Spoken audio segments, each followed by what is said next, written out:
Young people must register to vote in the EU referendum as a low turnout could lead to Brexit by default, ex-Labour leader Neil Kinnock has warned.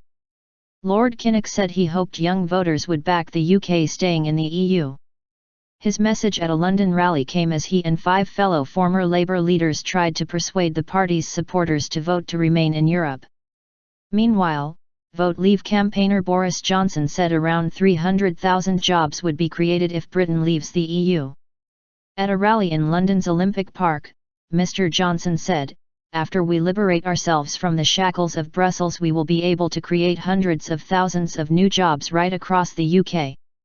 However, Labour's Chuka Umunna, campaigning for the UK to remain in the EU, said the job claim was embarrassing, adding, "If you want to see more jobs in the UK, you should vote to remain in Europe." Prime Minister David Cameron has said there would be less money available, not more, if the UK shocked the economy by deciding to quit the EU. About 6 million residents have yet to register to vote in the EU referendum on June 23, more than 1 million of them are under the age of 25. Lord Kinnock said the outcome of the referendum was vital to the future of British people of all ages, but the longest and strongest effects will be felt by you, the young generations. The risk is, if we get a low turnout, regardless of what people's background politics is, that by default Leave could win, he said. Don't leave your destiny to others.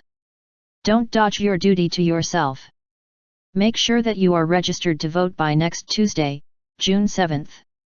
Then use your vote. Vote to remain. The former Labour leader and European Commissioner said young voters should ignore claims made by Brexit supporters, dismissing their promises as pure fantasy and pants, adding that none of the figures add up. On Friday, leading Brexit campaigners said leaving the EU could allow millions more to be spent on the NHS.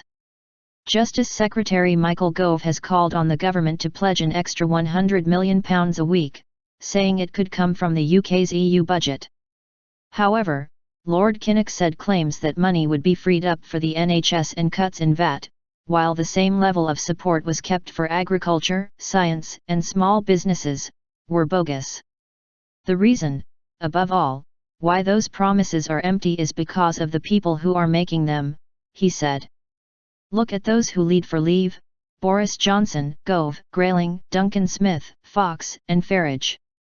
Have they ever in their political lives advocated policies that would give priority to spending on the community and its needs? Have they ever given priority to public spending on services and investment? Have they ever been the friends of working people defending their employment conditions? Have they ever wanted to commit a priority to combating poverty and disadvantage?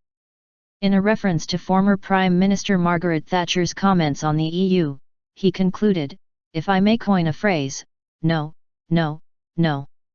Bonfire of rights." Lord Kinnock, along with Tony Blair, Gordon Brown, Ed Miliband and ex-acting leaders Harriet Harman and Margaret Beckett, have issued a statement saying, if Labour stays at home, Britain leaves. They warned of a bonfire of workers' rights if the UK voted to leave and of a double threat to Labour supporting communities of a recession and a Tory government with an emboldened right wing. They pointed to UK membership of the EU single market and said jobs would be lost if Britain withdrew, adding, only Labour can save Britain from Brexit. Those Labour MPs backing an exit say workers' rights are the result of action by the UK, not the EU. The former leader's statement comes amid a drive from both sides to persuade people to register to vote ahead of the June 7 deadline. There has been concern in the Remain camp that Labour is failing to energise its supporters.